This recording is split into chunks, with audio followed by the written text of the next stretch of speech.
Dibujo tradicional frente al digital. Ambos aportan cosas únicas, cada uno tiene sus pros y sus contras. Por ejemplo, el dibujo digital te ofrece comodidad y rapidez a la hora de hacer un dibujo de gran tamaño, en alta resolución, y más si se va a distribuir en formato digital, como puede ser un banner. La obra la vas a ver tal como la hiciste, sin pérdidas, bueno, más o menos, porque luego está la compresión. Y por otro lado, la belleza de la pintura tradicional se aprecia mucho mejor al natural. Son obras únicas que no pueden ser replicadas. Lo que sí está claro es que el dibujo cada vez ha ido ganando mucha más importancia. Se ha ido utilizando muchísimo más para publicidad, para encargos a distancia, por temas de rapidez. Y uno de los mayores avances que tratan de lograrse con el dibujo digital es que se sienta igual que si estuvieses dibujando de forma tradicional. Y quería aprovechar para enseñaros las bondades de esta pantalla. Pantalla que yo he pedido, o sea, no es que XPpen me haya dicho Diego, queremos que hables de esta tablet, es que he dicho quiero hablar de esta tablet. Y no solamente por esta pantalla, sino por el stylus que trae.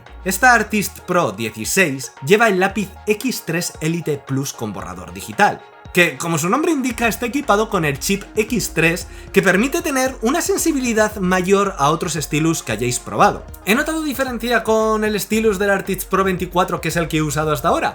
Pues sí, la he notado, no de forma abismal, porque ya era un buen stylus, pero sí se nota, sobre todo en la precisión. La pantalla, como podéis ver, es una auténtica pasada, muy fina, me ha llamado la atención lo fina que es, no se calienta absolutamente nada, creo que es algo muy importante que reseñar. He estado dibujando con ella más de 8 horas seguidas y os lo juro que no he notado ningún tipo de calentamiento sobre la pantalla, cosa que me ha ocurrido con el resto de pantallas que he tenido. Es una tableta muy ligera, muy portable, que te permite hacer con ella lo que quieras, moverla como quieras, utilizarla en definitiva como un papel. Y diréis, ¿pero qué coño tiene aquí, Diego? Esto no venía con la tablet, esto es una pijería que yo le he puesto para que no se raye, porque la veo tan bonita, tan hermosa con este cuerpo de aluminio, que no quería que se rayase. Le he puesto aquí taquitos para protegerla, si la apoyo en cualquier superficie, y en el centro por si ejerzo presión para que no sufra. Solamente lleva un cable, un único cable, que lo pones aquí, lo puedes poner así o asá, porque es de los C de ahora, ¿vale? Lo vamos a enchufar así. Y luego sí, aquí debajo tiene dos salidas, es como una bifurcación que sale del cable. Uno va a un puerto USB, que es de donde se alimenta, de donde toma la energía, y el otro va al HDMI, ¿vale? Así de sencillo. Fijaos, qué cosa más chula, más fina. Tú puedes configurar, como ya sabéis, desde Windows, yo utilizo Windows, puedes configurar la pantalla para que se vea en vertical, en horizontal, voltearla, hacer lo que queráis. La he volteado para que los controles se me queden en este lado porque soy zurdo. Y esto me permite estar manejando esta mano, la derecha, mientras con la izquierda estoy dibujando. Y aunque es verdad que el stylus tiene el botón de siempre para poder cambiar entre pincel y goma, aún así no viene nada mal el que puedas girar el lapicero y borrar con el otro extremo como si tuviese una goma de borrar de verdad. Muchas veces se me olvida que la tiene y acabo utilizando más este botón. Pero es interesante que lo tenga, la verdad, y además funciona muy bien. Os recuerdo, si hay gente que no lo sabe, estas pantallas no tienen software propio, no funcionan por sí mismas. Se conectan a un ordenador para funcionar, y es el ordenador el que carga el Photoshop o la herramienta que tú quieras para dibujar, y lo ves a través de esta pantalla, como digo, como si fuera una pantalla secundaria. ¿Es esto malo? No. A ver, por portabilidad puede que sí, obviamente, porque no te la puedes llevar a cualquier sitio para dibujar. No es como un iPad. Lo bueno que tiene es que no se va a quedar vieja. Tú vas a poder seguir utilizando esta pantalla aunque cambies de ordenador. E incluso dirás, hostia, ahora que he cambiado a un ordenador mejor, funciona mejor. Normal. Si esto fuese un ordenador, se dispararía su precio, subiría las 4 cifras. Os dejo el enlace para comprar la tablet, para comprarla o para echar un ojo en la descripción de este vídeo, ¿vale? Ahí lo tenéis, echadle un ojo y me decís qué os parece, si os ha gustado en los comentarios del vídeo. Y ahora sí, vamos con los tips. Lo primero que tenemos que hacer en este programa o en cualquiera, yo voy a usar Photoshop, pero esto es igual en todos. Lo primero, escoger el tamaño y la resolución de la imagen. Y lo perfecto es escoger una resolución que no baje de 600 píxeles. A ver, depende, ¿vale? Pero yo recomiendo unos 600 píxeles. Y tamaño, pues ya el que queráis, ¿vale? Tenéis tamaño folio, DIN A4, tamaño DIN A3, que es el doble del folio, lo que vosotros queráis. Incluso os lo podéis personalizar, ¿vale? Cuando ya tenemos el lienzo preparado, lo siguiente que tenemos que tocar es la herramienta que vamos a utilizar para dibujar, y esa, obviamente, es nuestro pincel. Tenéis montones de pinceles prediseñados que simulan el trazo del carboncillo, del lapicero, incluso pinceles para hacer tramas. Tenéis todo tipo de pinceles, pero no solamente eso, sino que además podéis crear vuestro propio pincel personalizado. Y si estáis utilizando una tableta o una pantalla como esta, os va a permitir utilizar también la opción, como podéis ver aquí, de presión. Y esa opción es muy importante para que el grosor esté variando según vosotros apretáis más o menos. Y le da pues un toque mucho más natural. Y otra cosa importantísima en el dibujo digital, si no lo más, son las capas. Utilizadlas mucho, ¿vale? Os van a salvar el culo montones de veces. De hecho, es una de las ventajas que tiene el dibujo digital frente al tradicional. Si haces unas cosas en una capa, otras cosas en otra capa, vas a poder borrar lo que quieras en una capa sin perjudicar a la otra, habilitar unas, deshabilitar otras. Comodidad, mucha comodidad. El fondo es nuestra capa base, la original, y sobre ella vamos a ir añadiendo nuevas capas. En la primera capa podemos dibujar la línea, en la segunda podemos hacer el color, en la tercera la sombra. Las capas podemos cambiarlas de orden, y el orden es muy importante, porque si haces un dibujo a color y separas los colores por capas, la sombra va a tener que estar siempre arriba de esas capas. Ya veis que podéis nombrar las capas como queráis, y es una cosa que os recomiendo, porque cuando llevéis 20 capas, si no les habéis puesto nombre, os vais a cagar en todo para encontrar la que queráis. Bien, una vez explicado esto, podéis dibujar vuestro boceto inicial en una capa.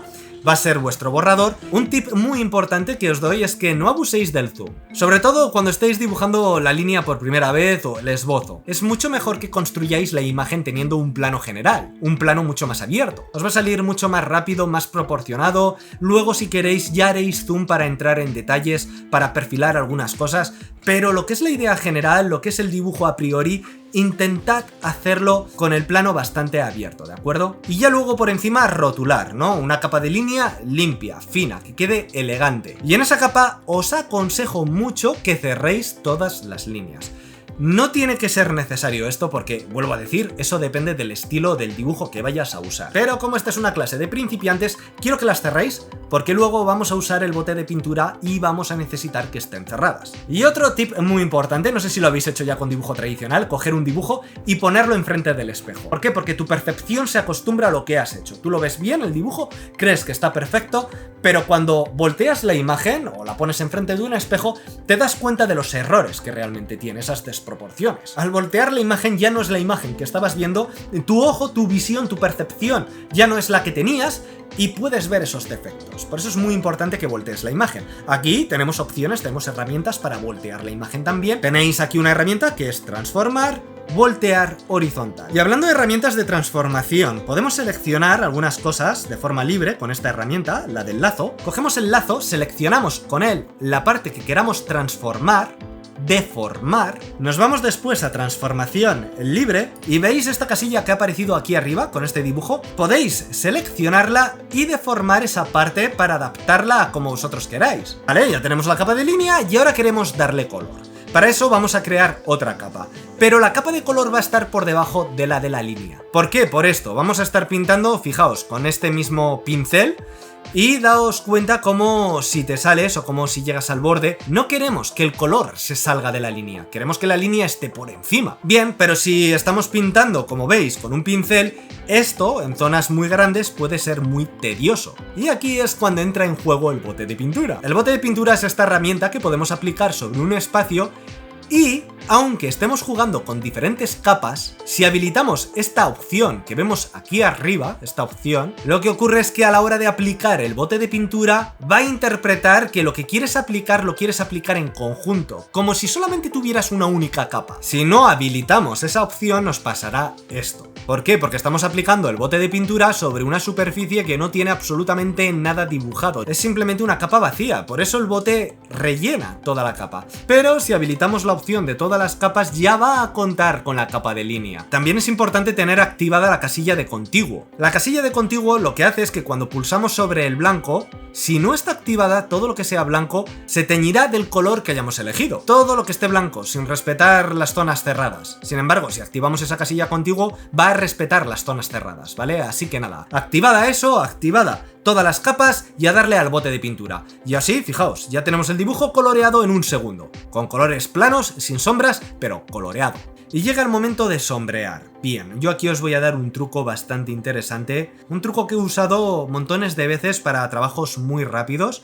Es una sombra muy sencilla, os va a molar. Bueno, tenéis que saber que existen dos tipos de sombreado, principalmente. Podemos utilizar la herramienta del pincel con dureza baja para que cree una especie de degradado en la sombra, que esto queda muy chulo. crea sombras muy suaves, la verdad, o luego podemos utilizar el pincel con la dureza al 100% para crear sombras planas, las típicas sombras del anime, pues esas. Y hay gente que a la hora de sombrear utilice un pincel u otro, lo que hace es escoger tonos más oscuros de los que tiene en su paleta de colores base. Pues el tono de la piel, por ejemplo, un poquito más oscuro, más saturado. A ver, esto está bien y se hace muchísimo, pero yo que soy muy tiquismiquis me preocupa que el tono, la intensidad de la sombra no sea uniforme entre el resto de colores. Entonces, con el truco que os voy a enseñar, vais a conseguir unificar los colores. Y además es que es mucho más sencillo de sombrear así. Pero antes de enseñaros ese truco, uno muy importante para no saliros de la línea. Vamos a estar sombreando y no queremos salirnos de la línea. ¿Qué vamos a hacer? Vamos a coger y vamos a crear esa capa de sombra. Vamos a crear una capa en blanco que va a ser donde vamos a colocar nuestra sombra. Sombra que no va a ser una sombra al uso, sino que va a ser una máscara, ¿de acuerdo? Una máscara de un único color. Y nos va a servir para el resto de colores. Creamos esa capa que os digo que vamos a usar para tal fin y la creamos justo por encima de la capa de los colores base, ¿de acuerdo? Teniendo esa capa nueva que hemos creado, pulsamos la tecla Alt y apoyamos el cursor entre la nueva capa que hemos creado de sombra, de máscara de sombra, y la capa de abajo, que es la de los colores base. Y vemos cómo nos aparece ese símbolo, ¿vale? Pues cuando aparezca ese símbolo le damos a la tecla izquierda del ratón. Y vemos cómo la capa ha cambiado, marcando que está a disposición de la de abajo, de la capa de colores base. Ahora, como veis, puedo pintar y no me salgo de la línea. A ver, no es que no me salga de la línea, es que no me estoy saliendo más allá de lo que haya dibujado en la capa de color base. Así que una vez hecho esto, pensamos dónde queremos tener el foco de luz para crear la sombra. Y también tenemos que pensar dónde algunos volúmenes proyectarían sombra. Por ejemplo, la nariz o el flequillo. Como veis, podemos agilizar el trabajo rellenando los huecos con el bote de pintura. Y una vez tenemos ya nuestra máscara hecha, finalizada, esto nos sirve para hacer dos tipos de sombreados. Y aquí ya escogéis el que más os guste, ¿vale? La primera, la más sencilla. Vamos a imaginar que esta capa es de color azul, azul oscuro. No lo hagáis negro puro, ¿vale? No, las sombras no son negras. Suelen tener algún matiz rojizo, azulado. El color de esta máscara podéis cambiarlo entrando en ajustes, tono saturación. Aquí buscáis el tono que os guste. Podéis cambiar también la saturación. Yo la pondría arriba del todo, la saturación. La luminosidad la podéis bajar. Y una vez hecho esto, os vais a las opciones de capa y donde pone normal, que es el estado de vuestra capa, la vais a cambiar y la vais a poner en multiplicar. Y eso va a hacer que esa capa, ese tono azul, se fusione con las capas de abajo. Y en este caso la capa de abajo que tenemos es la capa de color. Así que vamos a tener una sombra con colores unificados fusionados con nuestra capa de color base, que ya así solamente queda bastante bien. La otra forma que antes os he comentado para utilizar esta plantilla y crear unos tonos también uniformes de sombra diferentes se hace de la siguiente forma. Cogemos la capa plantilla de sombra y le damos a selección, cargar selección. Lo que hacemos así es que todo lo que está dibujado sobre esa capa va a ser seleccionado. Como veis, en este caso nos ha seleccionado justamente la silueta de esta plantilla. Perfecto. Ahora buscamos la capa de colores base, que está justo debajo, y la seleccionamos. Teniendo seleccionada la capa de color base, todo lo que hagamos ahora repercutirá sobre esa capa. Así que vamos a irnos a edición y vamos a darle a copiar. Con esto nos habrá copiado la capa de color base con la silueta de esa plantilla que hemos creado de sombra. Ya la tenemos copiada, lo único que tenemos que hacer es ir a edición nuevamente y pegar. Al darle a pegar se nos creará una nueva capa. Una nueva capa encima de la otra que no vamos a ver a priori porque tiene los mismos colores que los colores base, pero si cogemos ahora y nos vamos a imagen, ajustes, tono, saturación, que es la misma herramienta que antes hemos usado, podemos cambiar los tonos, bajando un poco el nivel, aumentando un poco la saturación y bajando bastante la luminosidad.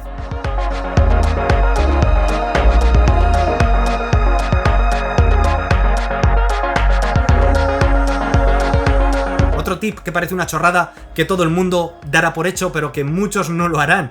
Guardad cada poco. De hecho, os recomiendo que guardéis con nombres diferentes, ¿vale? Esto lo he medio acabado, o ha pasado igual media hora dibujando, o una hora, y dices, bueno, si ocurre cualquier cosa, no quiero repetir esa hora. Guardas el dibujo con otro nombre y lo dejas ahí por si ocurre cualquier cosa. Si no, pues oye, ya lo borrarás y ya está. Os voy a dar un consejo más para acabar un dibujo así muy sencillo. Mirad, solamente con esto que hagamos, crear una capa sobre todas las demás, rellenarla de un color y bajar la opacidad, vamos a ver ya cómo nos crea una armonía. ¿Por qué? Porque tenemos una capa por encima de un color que está unificando el resto de colores. Pero lo recomendable es que juguéis con la opción de la capa, donde aquí tenemos el estilo de capa normal, lo cambiéis. Dejándolo en multiplicar ya conseguimos un mejor efecto. Pero si además de ello probamos otras opciones, fijaos por ejemplo con luz focal cómo ha quedado este dibujo. ¡Qué guapo! Obviamente la opacidad siempre tiene que estar relativamente baja, ¿de acuerdo? Y ya veis que este tip tan sencillo nos puede dar un acabado bastante resulón a la imagen. Y el último tip que os doy es descansar de vez en cuando. Desconectar del dibujo. No solamente porque es bueno para la vista, sino también para la percepción del dibujo. Por lo que antes os he comentado que os acostumbréis a ver algo, pensáis que está bien, desconectas un poco, vuelves y dices, hostia, esto se puede mejorar aquí, o esto allá, tal. Viene bien descansar de vez en cuando, ¿vale, chiquillos? Gracias por haber llegado hasta el final. Si te han gustado estos trucos y quieres más, déjate un like, suscríbete, besos y se os quiere. Chao, guapos.